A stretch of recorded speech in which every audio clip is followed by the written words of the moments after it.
I never thought I would be the villain in my own story. I always imagined myself as a good man, a decent husband, a loving father. But the truth is, I spent 8 years building a beautiful life on a foundation of lies. And when it finally collapsed, I had no one to blame but myself. My name is Daniel Morrison, and this is my confession. I need to tell you what happened, because I think about it every single day. I think about the look in my wife's eyes when she finally discovered everything. I think about the moment I realized that the man I pretended to be had never really existed. And most of all, I think about how I convinced myself for 8 long years that keeping a secret was somehow the same as protecting someone. It was not. It was the slowest kind of destruction, and I was the one holding the match. Let me take you back to where it all began. It was the spring of 2015, 3 weeks before my wedding to Claire. We had been together for 4 years at that point, and she was everything I had ever wanted. Smart, beautiful, ambitious, kind. She made me want to be a better man, and for a long time, I genuinely believed I was becoming one. Our wedding was going to be perfect. Her parents had flown in from Edinburgh. My mother had spent months helping us plan every detail. Everything was falling into place. And then Rebecca Holt walked back into my life. Rebecca and I had worked together 5 years earlier at a consulting firm in Manchester. We had a brief relationship that ended badly. She wanted more than I was willing to give, and when I broke things off, she took it hard. We lost touch completely, and I moved to London to start fresh. I met Claire 6 months later, and Rebecca became nothing more than a distant memory. But 3 weeks before my wedding, she appeared at a corporate event I was attending. She looked different, more confident, more composed. She told me she had moved to London for work, and that she had no idea I was getting married. We talked for hours. She apologized for how things had ended between us. She said she had grown up. I believed her. And when she suggested we get a drink to properly catch up, I did not see the harm in it. That was my first mistake. 1 drink became 3, 3 became 6, and somewhere around midnight I found myself in her apartment, making a decision that would haunt me for the rest of my life. I woke up the next morning feeling sick, not from the alcohol, but from the weight of what I had done. Claire had texted me 12 times asking where I was. I lied and told her I had crashed at Marcus's place after drinking too much. She believed me because she trusted me. She had no reason not to. I went home, showered, and looked at myself in the mirror for a long time. I told myself it would never happen again. I told myself that telling Claire would only hurt her and destroy everything we had built together. I told myself that some secrets were better left buried. 3 weeks later, I married the love of my life. I stood at that altar and made vows I had already broken. I looked into her eyes and promised her forever while carrying the memory of another woman's touch. And Claire smiled at me like I was her whole world. That image still destroys me. For the first few months of our marriage, I managed to convince myself that everything was fine. Rebecca had not contacted me since that night. I threw myself into being the perfect husband. I bought Claire flowers every week. I took her on surprise weekend trips. I overcompensated in every possible way, and she never suspected a thing. I thought I had gotten away with it. I thought the universe had given me a second chance. And then, exactly 4 months after our wedding, I received a message that changed everything. It was from Rebecca. Just 3 words at first. We need to talk. My blood ran cold. I ignored it. She messaged again the next day and the next. On the 4th day, she called my office directly and told my secretary it was urgent. I had no choice but to respond. We met at a cafe far from my office and far from my home. She sat across from me with tears in her eyes and told me she was pregnant, 8 weeks along. The timing matched up perfectly with our night together. She said she had taken a test 3 times just to be sure. She said she did not know what to do. She said she needed my help. I felt the ground open up beneath me. I asked her if she was certain it was mine. She said there had been no one else during that time. She offered to do a paternity test once the baby was born. I could barely breathe. I kept thinking about Claire, about our new apartment, about the future we were building together. All of it suddenly felt like it was made of glass, and one wrong move would shatter everything. I should have told Claire right then. I know that now. I should have gone home, sat her down, and confessed everything before the lie grew any bigger. But I was a coward. I looked at Rebecca and asked her what she wanted. She said she wanted to keep the baby. She said she did not expect me to leave my wife, but she needed financial support. She needed me to be there in some capacity. And in my desperation to keep my secret buried, I agreed. That was the beginning of 8 years of deception. For the first year, I told myself it was manageable. I set up a separate bank account that Claire did not know about. I funneled money from freelance consulting work I did on the side. When the baby was born, a little girl named Emma, I went to the hospital alone. I held her in my arms and felt a love I did not expect. She had my eyes, my nose. There was no denying she was mine. The paternity test confirmed what I already knew in my heart. I became two different people. During the day, I was Daniel Morrison, devoted husband and soon-to-be father to Claire's children. At night, when Claire was asleep, I was someone else entirely. I would transfer money to Rebecca. I would respond to her texts about Emma's first steps, her first words, her first day of nursery. I watched my daughter grow up through photographs and stolen moments, and I hated myself more with each passing day. Claire and I had our first child, a son named Oliver, in 2017. 2 years later, we had a daughter named Sophie. I loved them with everything I had. I was present for every milestone, every birthday, every scraped knee, and bedtime story. But there was always a shadow hanging over me. There was always Emma.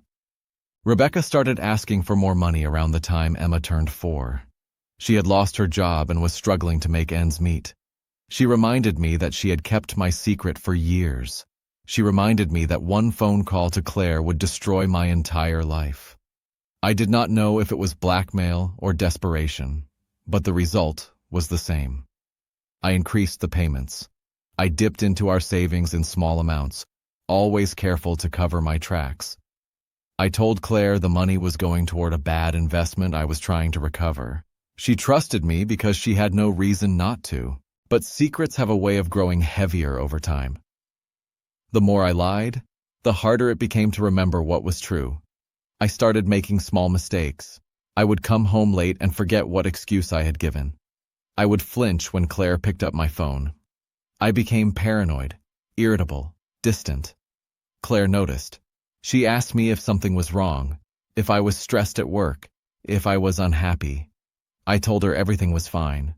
I told her I loved her. I told her she was imagining things. She was not imagining things. The first real crack appeared in the autumn of 2022.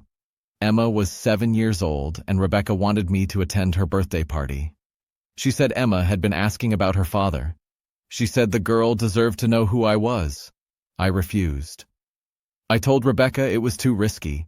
I told her I would increase the monthly payments if she kept things the way they were. She agreed, but I could hear the resentment in her voice. The balance of power was shifting, and I was too blind to see it.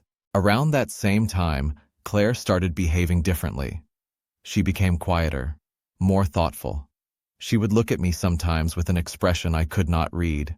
She stopped asking where I was going when I left the house. She stopped checking my phone when I left it on the counter. At first I thought she had simply stopped caring, but I was wrong. She had not stopped caring. She had started watching. I did not know it then, but Claire had been suspicious for months. She had noticed the discrepancies in our bank statements. She had seen the transfers I thought I had hidden so well. She did not confront me because she wanted to understand the full scope of what I was hiding before she made a move. My wife, the woman I thought I knew better than anyone, had become a detective in her own home. She found the second phone first. I had bought it 2 years earlier to communicate with Rebecca without leaving a trail on my primary device. I kept it locked in a drawer in my home office, hidden beneath old paperwork. Claire found it one evening when I was away on a business trip. She did not break into it immediately. She took photographs of it, noted the model, and put it back exactly where she found it. She waited. 2 weeks later, she found a way to access it. She told me months later that she had watched me enter the passcode without my knowledge. She had memorized the pattern of my fingers on the screen. She sat in our bedroom while I slept and read 8 years of messages. 8 years of lies. 8 years of photographs of a little girl who looked exactly like our son. She read about the money. She read about the hospital visits and birthday presents. She read about the woman I had betrayed her with before we were even married. And she did not say a word. I cannot imagine what that must have felt like. To discover that your entire marriage was built on deception. To realize that the man sleeping beside you had been living a double life. To see photographs of a child you did not know existed, and understand that your husband had chosen to hide her rather than face the consequences of his actions. Claire carried that knowledge alone for weeks. She processed it in silence. And then she began to plan. The first thing she did was contact a lawyer, quietly, discreetly, without telling anyone. She wanted to understand her options. She wanted to know what a divorce would look like, what she would be entitled to, how custody of Oliver and Sophie would be handled. She gathered documents. She made copies of financial records. She protected herself in every way she could. The second thing she did was find Rebecca. I still do not know how she got Rebecca's address. Perhaps it was in the messages. Perhaps she did her own research. But one afternoon in early December, Claire knocked on Rebecca's door and introduced herself. She told Rebecca she knew everything. She told her she was not there to fight. She was there to understand. Rebecca, to her credit, told Claire the truth. She confirmed the affair. She confirmed the pregnancy. She showed Claire photographs of Emma and explained how I had been involved in her life from a distance. She admitted to the financial arrangement and apologized for her role in the deception. Claire listened to everything without interruption, and when Rebecca was finished, Claire thanked her and left. I knew none of this at the time. I was still living in my comfortable delusion, believing that my carefully constructed world was still intact. I had no idea that my wife had already dismantled it piece by piece. The confrontation came on the 15th of December, exactly 1 week before Christmas. Claire waited until Oliver and Sophie were at her parents' house for the evening. She cooked my favorite meal. She poured 2 glasses of wine. She sat across from me at our dining table and smiled. I should have known something was wrong. She was too calm, too composed. But I had grown so accustomed to my own lies that I failed to recognize hers. She let me eat in silence for a few minutes. Then she reached into her bag and pulled out a folder. She placed it on the table between us and pushed it toward me. "Open it," she said. I did. Inside were copies of every bank transfer I had ever made to Rebecca, printouts of text messages from the second phone, photographs of Emma at various ages, a copy of the paternity test results, legal documents from her attorney outlining the terms of our impending divorce. My hands started shaking. I could not look at her. I could not breathe. 8 years, she said quietly. You have been lying to me for 8 years. You had a child with another woman before we were even married, and you never told me. You let me build a life with you. You let me have children with you. You let me believe that we had something real. And all along, you were hiding this. I tried to speak. I tried to explain. But what could I possibly say? There was no excuse for what I had done. There was no justification for the years of deception. Claire held up her hand. She told me she did not want excuses. She did not want apologies. She wanted me to understand what I had taken from her. She wanted me to see the damage I had caused. And then she wanted me gone. I moved out that night. I packed a bag while she watched in silence. Oliver and Sophie came home the next morning to find their father's side of the closet empty. Claire told them I was staying somewhere else for a while. She did not explain why. She protected them from the ugliness of it all, even though I did not deserve her grace. The weeks that followed were the darkest of my life. I stayed in a small rental flat on the other side of the city. I went to work and came home to empty rooms and suffocating silence. I replayed every moment of the past 8 years, searching for the point where I could have made a different choice. But there was no single moment. There were thousands. Every time I chose silence over truth. Every time I prioritized my comfort over Claire's right to know. Marcus was the only person I told.